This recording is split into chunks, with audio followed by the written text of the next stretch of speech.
વડોદરા શહેરના દાંડિયા બજાર ખાતે આવેલા ઐતિહાસિક અને પૌરાણિક લક્ષ્મણ મહારાજ મઢ ખાતે રામ જન્મોત્સવની ભવ્ય ઉજવણી કરવામાં આવી। વહેલી સવારથી જ શ્રદ્ધાળુઓનું ઘોડાપુર ઉમટી પડ્યું હતું। શહેરના દાંડિયા બજાર વિસ્તારમાં આવેલા અને ઐતિહાસિક વારસો ધરાવતા લક્ષ્મણ મહારાજ મઢ ખાતે પરંપરાગત રીતે રામનવમી પર્વની ઉજવણી કરવામાં આવી। આ પ્રસંગે સમગ્ર મંદિર પરિસરને ફૂલો અને રોશનીથી શણગારવામાં આવ્યું હતું। બપોરે 12 વાગ્યે જ્યારે પ્રભુ શ્રી રામનો જન્મ થયો ત્યારે ભય પ્રગટ કૃપાલા દીનદયાલાના ગાન સાથે મંદિરનું વાતાવરણ ગુંજી ઉઠ્યું હતું। વહેલી સવારથી જ ભગવાન રામ અને લક્ષ્મણજીનું વિશેષ અભિષેક, પૂજન અને અર્ચન કરવામાં આવ્યું। શ્રદ્ધાળુઓએ કતારબદ્ધ ઊભા રહી દર્શનનો લાભ લીધો। પ્રભુ શ્રી રામના જન્મોત્સવ બાદ ભક્તો માટે પંજરી અને મહાપ્રસાદનું પણ સુંદર આયોજન કરવામાં આવ્યું હતું। ઉલ્લેખનીય છે કે લક્ષ્મણ મહારાજ મઢનો ઇતિહાસ વર્ષો જૂનો છે। અહીં રામનવમીનું વિશેષ મહત્વ છે। દર વર્ષની જેમ આ વર્ષે પણ હજારો ભક્તોએ દર્શન કરી ધન્યતા અનુભવી હતી। ભગવાન શ્રી રામનું જીવન આપણને મર્યાદા અને સત્યના માર્ગે ચાલવાની પ્રેરણા આપે છે।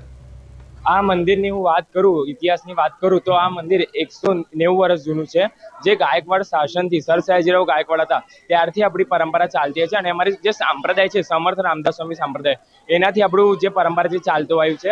એટલે આ જે મૂર્તિ છે 190 વર્ષ જૂની છે અને એમ જ આપણો 190 વર્ષ જૂનો રથ છે જે સર સયાજીરાવ ગાયકવાડથી જે પાલખી છે એ આપણને ભેટમાં આપેલી છે અને રથ આપણે બનાવેલો છે સંસ્થાને અને જે આપણી પાલખી છે લાકડાની એ સર સયાજીરાવ ગાયકવાડે આપણને ભેટમાં આપેલી, એને બી 190 વર્ષ થયા। અને આજે 26 માર્ચના રોજી રામ જન્મોત્સવની ઉજવણી છે। કાલે એટલે 27 તારીખે પાલકી યાત્રા છે અને 28 તારીખે આપણે મેન 4 દરવાજામાં આપણો રથ નીકળશે। તો સૌ ભાવિ ભક્તોને મારી નમ્ર વિનંતી છે કે દર્શનનો અને પ્રસાદનો લાભ લેવે અને રથયાત્રામાં જોડાવે।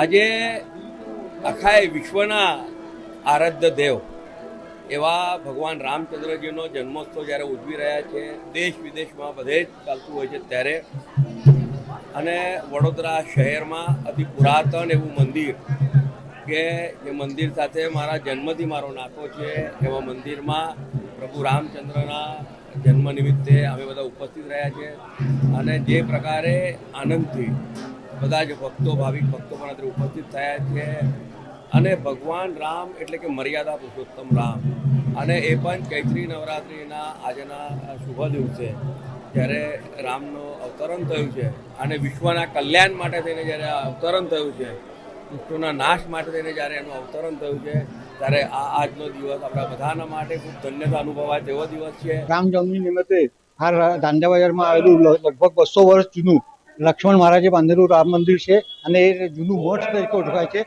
રામદાસ સ્વામીનું જે સંપ્રદાય છે એને અનુસરીને જે લક્ષ્મણ મહારાજે અલગ અલગ ઠેકાણે મઠની સ્થાપના કરી છે, એમાંથી આ એક આપણો મઠ છે અને બહુ પુષ્કળ પુરાણો મઠ છે અને દર વર્ષે રામનવમીનો ચૈત્રોત્સવ પાડવાથી લઈને નવમી સુધી અને પછી 9 દિવસનો ઉત્સવ છે। ત્યાં રોજ સાંજે ભજન કીર્તન ચાલતું હોય છે।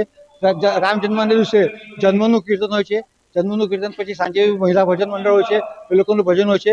પછી 10મી આપણે પાલખીનું વરઘોડો નીકળે છે અને બીજા દિવસે 11 એકાદશીએ રથયાત્રા નીકળે છે અને આ છેલ્લી 200 વર્ષથી આ પરંપરા ચાલી રહી છે અને આ પરંપરા હમણાંની જે પેઢી છે એ લોકોએ પણ ચાલુ રાખી છે। લગભગ 5મી પેઢી છે જે મઠ સ્થાપના કર્યા પછીની અને એ લોકો દર વર્ષે નિયમિતપણે અને મોટા પ્રમાણમાં રામ જન્મનો ઉત્સવ કરે છે।